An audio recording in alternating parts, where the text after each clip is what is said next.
Hola, hola amigos de País Lobo, Radio Mía y Radio La Mega. Soy Rocío Cambra y esto es un nuevo Política Podcast día jueves con mi querido Nicolás Céspedes. ¿Cómo estás, Nico? Hola Rocío, bien por acá, gusto saludarte. Un día lluvioso en Puerto Vara.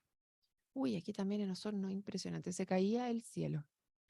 Está, bueno, y al que se le cayó el cielo también debe haber sido al ministro Jackson, porque se despertó sabiendo que se habían robado 23 computadores del Ministerio de Desarrollo Social, así nomás, a través del cuento del tío.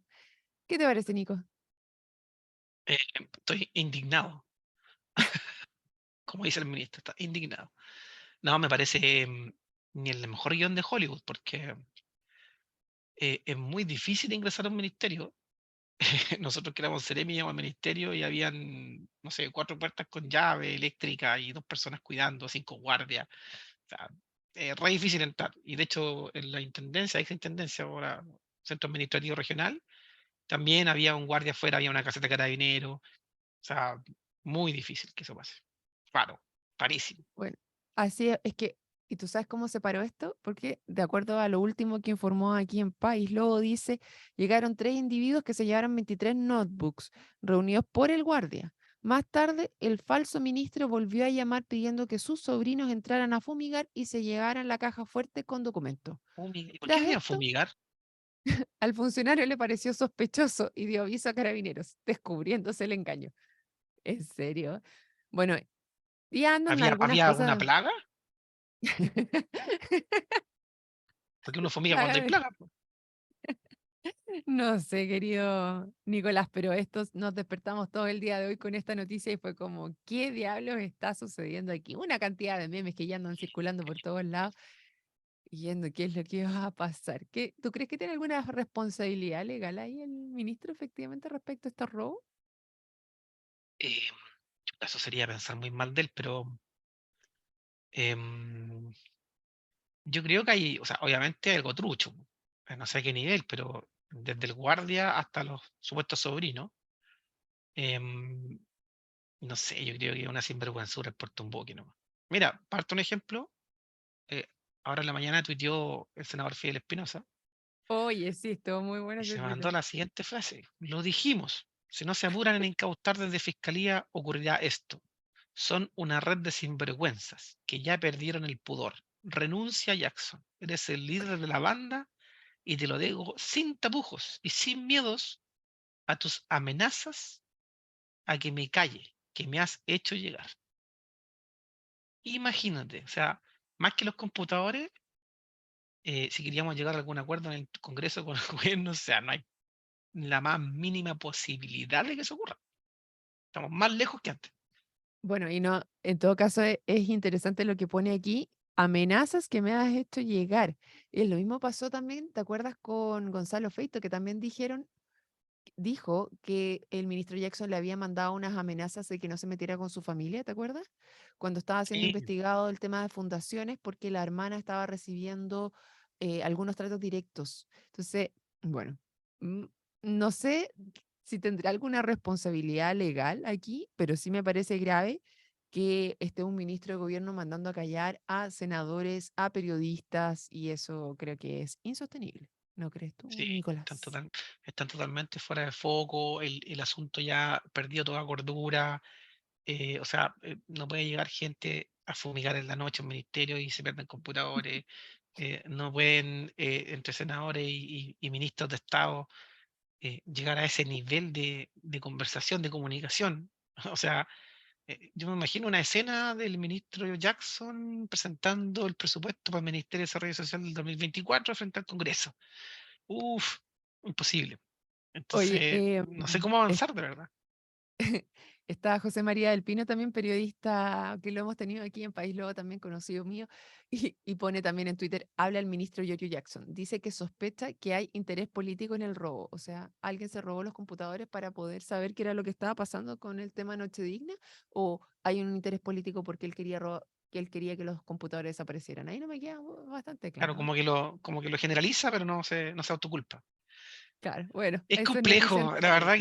que, pucha, es que hay muchas cosas que especular, pero como te digo, sobre todo en el ministerio, en Santiago, los ministerios se encuentran en la zona súper protegida, donde está la moneda, está lleno de carabineros, o sea, en el día muchas veces cierran las calles con vallas, ¿cachai? No es llegar y entrar tampoco, entonces de noche es más difícil. Yo no sé si es que esto fue planeado, no sé cuál fue el genio que se le ocurrió, como que así, como que ya, si no va a pasar nada. Y lo otro es que los computadores, por lo menos en el Ministerio de Transporte, donde estaba yo, tienen un sistema donde se van cargando a la nube cada, no me acuerdo si eran como 4 días, 3 días, algo así. Entonces, la información tiene que estar en las nubes. Aquí no es que te llegue el computador y se pierda la información. Entonces, si el objetivo era que se perdiera la información, yo creo que eso no se va a lograr porque siempre hay un respaldo en servidores internos y del Estado que eso queda guardado. Sí, o sea, yo creo que tiene que estar la información ahí, no va a desaparecer tan fácil, sería bien O sea, mi ridículo. notebook, por ejemplo, mi computador que era de Ceremi, todas las noches se autocargaba la última versión a una nube. Claro, Entonces, no sé si la información se pierda.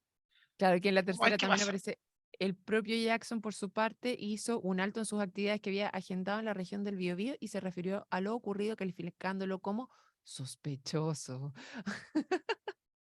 Sospechosa la va a decir el El amigo bombo fica, sí. del No, humorista. impresionante. Oye, Nico, te quiero A llevar lo a otro mejor tema. a lo mejor cuando llegó al Bio se dio cuenta cuando iba a hacer la presentación que no tenía computador.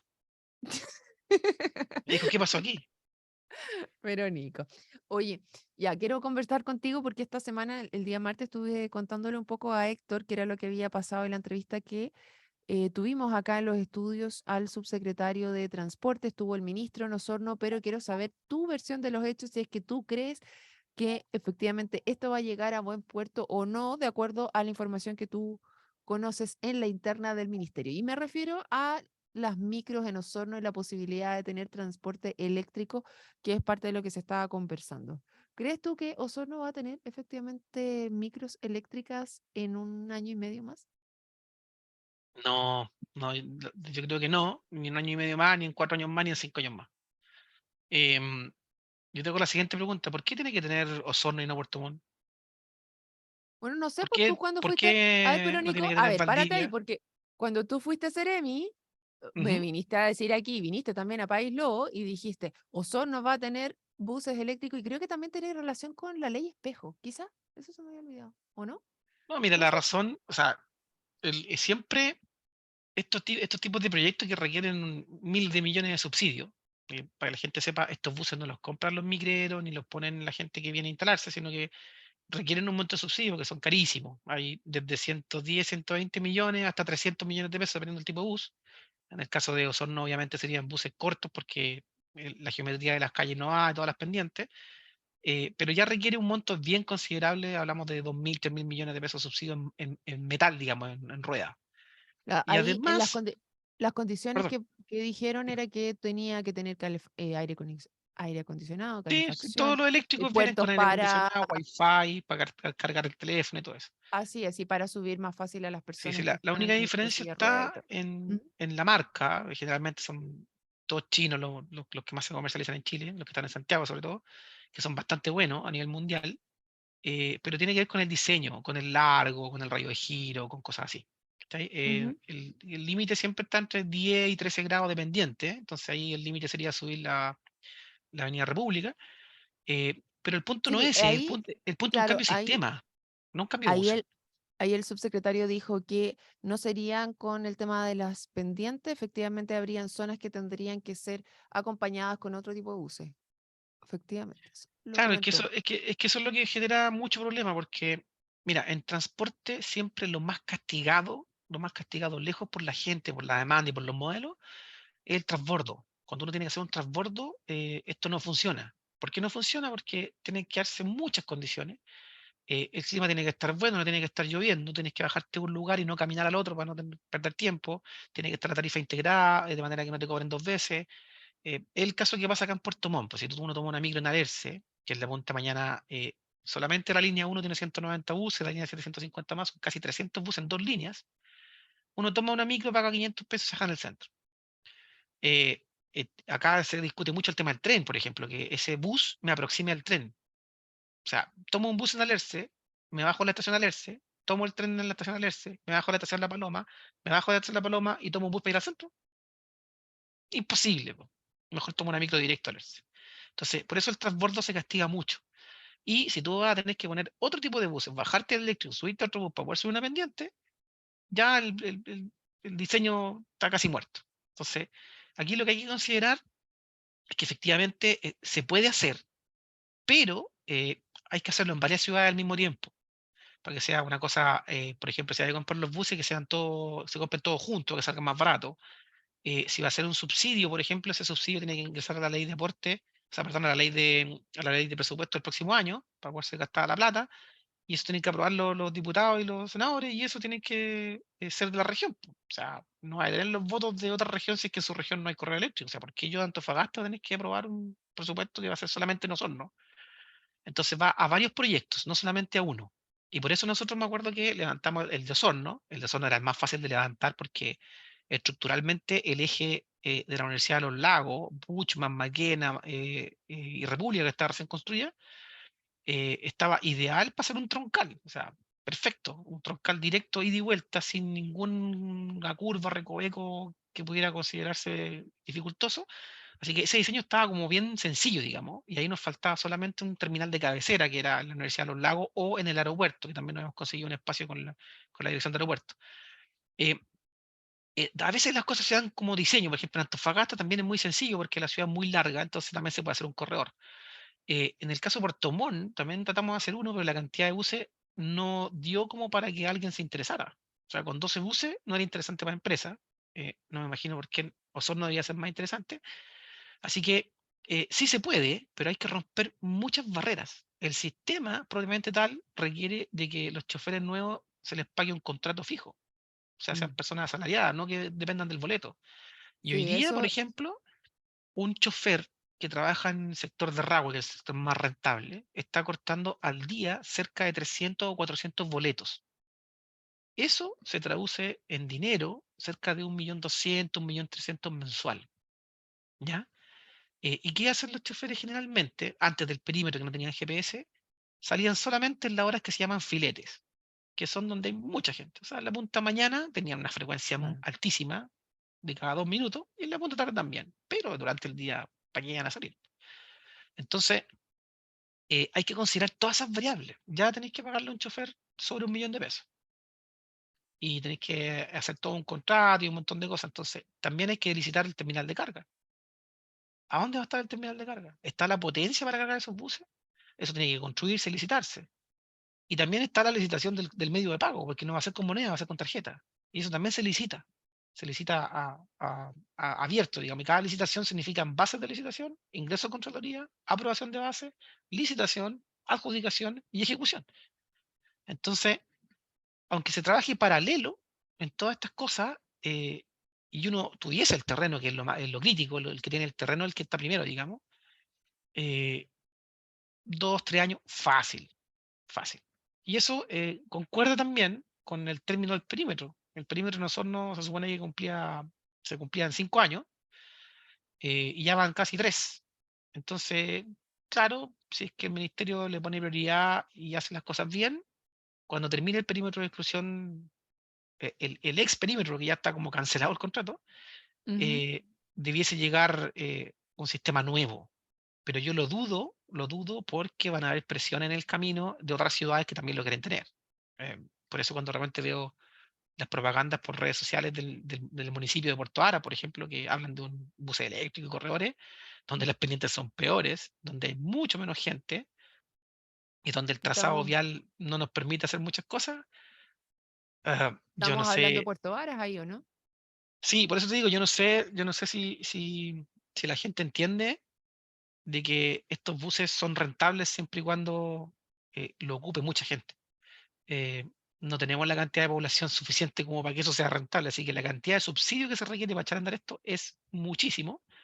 Y ahí viene la gran pregunta, pues ahí es donde los diputados y los parlamentarios, cuando van a votar la ley de presupuesto, dicen, oye, momento, momento, momento, ¿y por qué vamos a poner esto y no le ponemos un barco a la gente que vive en la isla Chaullín? Y empiezan las complicaciones. Entonces, ¿en qué vamos a gastar la plata? Y eso es difícil en ciudades como como Osorno, por ejemplo, que hay 300 buses dando vueltas dentro de un perímetro, ¿por qué lo vamos a reforzar si ya tienen algo? En Puerto Vara, ¿por qué lo vamos a hacer si está lleno de buses azul y colectivos? Entonces ahí se empiezan a enredar y estas cosas se patean un año más. Entonces, si tú me preguntas si está listo un año y medio más, yo digo, no, imposible. Bueno, Esa es mi vamos a ver opinión. en un año y medio más, entonces, si es que qué es lo que ha pasado. Lo que saqué yo de la conversación con el subsecretario fue que van a estar viniendo por lo menos durante el mes de agosto, los vamos a tener acá, que ese es el inicio, es como cuando ponen la piedrecita para partir haciendo un edificio y vamos a ver si efectivamente se cumplen los plazos donde decían que en septiembre empezarían a entregarían a Contraloría las bases para que en diciembre empezaran las licitaciones. Vamos a ver si esos plazos se cumplen, si logran acelerar el tranco para poder mejorar el sistema de buses aquí de micros en Osorno propiamente tal. Te Y cuento eso es lo más también. destacable, ¿eh?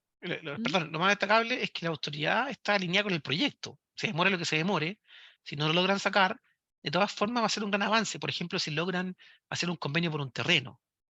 Es una de las cosas que nosotros habíamos avanzado en la Universidad de los Lagos, habíamos hecho un anteproyecto, se había visto a nivel de arquitectura un terreno para poder establecer ese electrocorredor. Si eso, por ejemplo, lo lograran cerrar, sería un tremendo paso, porque ya habría Claro, un lugar físico. y lo otro que también habían empezado las conversaciones con quienes serían los proveedores de la energía también para poder cargar estos buses, que era parte de las conversaciones que están Sí. teniendo ahora para poder llevar adelante el proyecto, que Ahí hay era otra varios de las cosas que interesados, habíamos ¿ah? conversado. Para las Mm. empresas eléctricas un tremendo negocio y ellos son uno de los actores principales que estaría como resuelto, digamos. Y los otros son los buses, ¿ah? En Chile el año antepasado, no, perdón, el 2020-21, llegó a Chile la sucursal de esta empresa de buses de Londres que tienen 2 pisos. Ya, ¿Has visto esos típicos buses? Ya, que los pusieron esa en empresa Santiago, me acuerdo. esa empresa llegó a Chile y también está ahora como un actor principal participando y con harto ojos viendo este tipo de licitaciones porque le interesa también meterse en el mercado. Así que como que las cosas se están dando, pero los procesos van a hacer que esto no esté en un año y medio, pero sería muy bueno que en este gobierno el Ministerio de Transporte por lo menos establezca unas bases de licitación, cierre este acuerdo con el convenio con un terreno donde se pueda establecer después el terminal de carga. Son avances para la ciudad que seguramente en el próximo gobierno ya se va a concretar, pero es un tema a largo plazo, pero todos tenemos que poner un paso más adelante para estar más cerca. Claro, y ahí es donde, por ejemplo, conversaba con otros actores. Eh, Me decían, ok, esto es una parte, pero ¿qué pasa con el resto de la infraestructura de la ciudad que se necesita para aumentar la conectividad? Y esa conversación todavía no se está teniendo a nivel de Osorno, porque claro, puedes aumentar la cantidad de buses, pero los tacos van a ser los mismos. No Sí, creo que la mira, gente vaya a dejar el auto.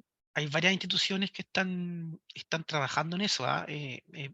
Yo les cuento que yo pertenezco a la Cámara Chilena de Construcción en Osorno y estamos levantando también, eh, reviviendo en realidad una mesa que se hizo hace mucho tiempo atrás, que es una participación entre los privados y los públicos, donde se pueda gestionar de manera más rápida este tipo de problemas. Por ejemplo, hay Inés de Suárez con Rodríguez, hay un nudo tremendo al frente de la estación antigua de trenes, hay faltas de diseño, impulsar proyectos a través del municipio, esas cosas se pueden hacer, pero hay que juntarse. El llamado aquí para que se solucione ese tipo de problemas es que a todas las instituciones que están interesadas en la ciudad de Osorno se preocupen de su propia ciudad, se Mm. junten y empiecen a trabajar en puntos específicos. Hay cosas, por ejemplo, como la doble calzada Pilauco, que nosotros, me acuerdo, hicimos un convenio de programación para poder financiar eso. Hoy día tiene financiamiento económico, pero están recién en expropiaciones, por ejemplo. Entonces eso lo vamos a tener el 2025 licitado. Esa es como la última información. El sector de Frankie, que también se avanzó mucho en un anteproyecto, se está haciendo una ingeniería ahora, pero también la vamos a tener en unos años más. Entonces, yo creo que la ciudad va a estar preparada entre el 2025 y 2030. Ya la ciudad va a estar bastante más preparada en cuanto a infraestructura, como para recibir un electrocorredor, como para ampliar su cobertura vial. Y además, recuérdense que está en proceso el plan regulador. O sea, si se logra sacar también el plan regulador de la ciudad, sería un tremendo avance para Osorno y ahí ya estaríamos hablando de avances considerables. Así que esos son los tipos de cosas que necesitamos, digamos. Bueno, vamos a ver si efectivamente logran a llegar a acuerdo con el tema del plan regulador o no, porque eso está como en conversaciones. Oye, Sí, ¿has escuchado ya que estás en esto que pasó con la licitación de la doble calzada Pilauco, por ejemplo? sí, ese está en proceso de expropiación ahora. Ya. Hubieron varios conflictos porque también por ahí se levantó un tema de humedales mientras esto se hacía, así que hubo que rectificar un par de trazados y cosas así, pero está en avance, están avanzando todos los días, estamos en contacto nosotros ahí con la gente del ministerio preguntando, y la fecha de licitación ahora es el 2025. En 2025 se el supone dos que mil veinticinco se licita esto, digamos que a fines de 2025 estaría adjudicado y de ahí empieza la construcción. Esa construcción se demora entre 1 y 2 años, que requiere mucho corte de cerro, mucho refuerzo en talud, requiere un puente también sobre la calle Freire, en el Damas. Entonces, en 2027 estaríamos hablando de una obra terminada de, si es que nada malo pasa, porque también puede que se encuentre bajo una pisada de hace 10.000 millones de años, y monumentos nacionales también lo pare un año más. Entonces, por eso digo, la ciudad entre el 25 y el 30 va a tener resuelto grandes problemas que hoy día existen. entiendo. Bueno, lo otro que le pregunté al subsecretario fue por el tren, ¿ah? El tren de Puerto Vara, ya que lo tenía aquí encima, o sea, encima, al frente mío. Y aproveché la instancia y sí me comentó de que estaban limpiando las vías y como poniendo vías nuevas. Eso fue lo que me comentó, como que se están Lo que haciendo pasa es cargo que de los primero, rieles. lo primero que hace F, bueno, F tiene un presupuesto anual, ¿ah? Para que ustedes, la gente sepa, F tiene dentro de sus ítems a gastar un presupuesto para limpieza de faja. Entonces, todos los años, F recorre la faja vial, revisa los rieles, revisa los durmientes, revisa los cierros, y obviamente lo primero que hacen es cortar la maleza y despejar todo por línea vista. Pero, claro, la llegada del tren requiere, por ejemplo, el cambio de todos los durmientes de madera a durmientes de hormigón. Eso es lo primero que se hace. Entonces, cuando veamos en la vía que están cambiando los durmientes de madera a hormigón, es porque realmente el tren viene. Si eso no ocurre, falta muchísimo. Es el primer paso va a ser.